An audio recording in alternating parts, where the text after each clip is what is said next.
Hi guys, my name is Majid, and in today's video we're going to be taking a look at top 5 reasons why the Samsung Galaxy S5 is better than the iPhone 5s, and actually in general top 5 features of the Samsung Galaxy S5. So the first thing we're going to take a look at is the display. The Samsung Galaxy S5 has a really nice 5.1 inch screen with a resolution of 1080p. It has a pixels per inch of 432, which is slightly reduced from the S4, but it's still unnoticeable to the human eye. The interesting thing about the display though that makes it unique compared to all the other phones, it has a light sensor that adapts the screen to the amount of light coming in. So basically if you're in an environment that's super bright, let's say you're outside in the daylight, and it sometimes gets really hard to read your screen just because it's over bright and your screen has to be full powered. So what the S5 has is built-in sensors to make it really easy to read the screen in those kind of situations. And it's different from other phones because most phones have the auto light capability where they will increase and decrease the brightness of your screen. But the S5 does it in a way where it just makes it really easy to read. It changes the color, the gamma, and the sharpness as well, just giving you a really nice experience when you're using the phone. Alright, so the second thing we're going to be taking a look at is the camera. The Samsung Galaxy S5 boasts a 16 megapixel camera capable of doing 4K or Ultra HD video at 30 frames per second, which is getting to be pretty standard with these new advanced smartphones coming into the market. What really separates the camera from other phones is basically two features that I found were really useful. The live HDR mode and selective focus. We'll go over live HDR mode first. Basically, if you've ever used a phone, it takes 3 photos and pretty much puts them into one being regular photo, one being low exposure, and the other one being high exposure. So what this camera does, it gives you a live view of the HDR to basically give you an identification of what your photo is going to look like when you take the shot, which is really useful. You can move it around and focus it in different areas, and it basically gets rid of the issue. Now, if you're taking a look at this video, you'll notice that it's actually really bright. When I turn the HDR mode on,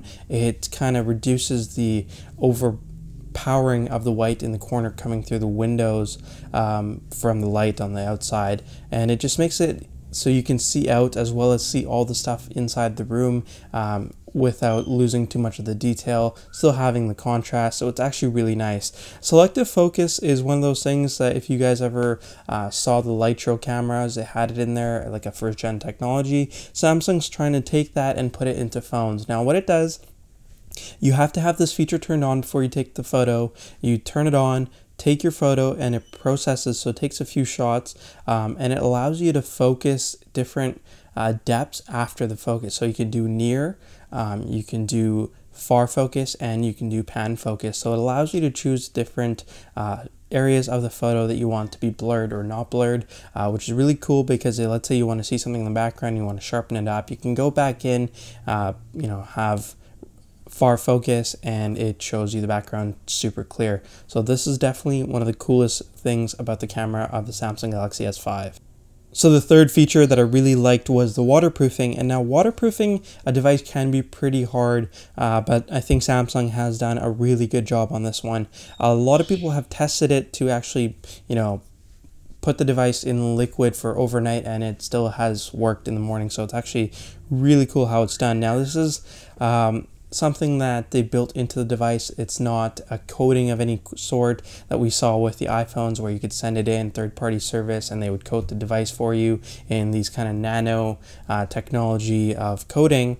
This is more a hardware base. So what they've done is they put seals around the device. The water doesn't penetrate inside and it keeps it dry.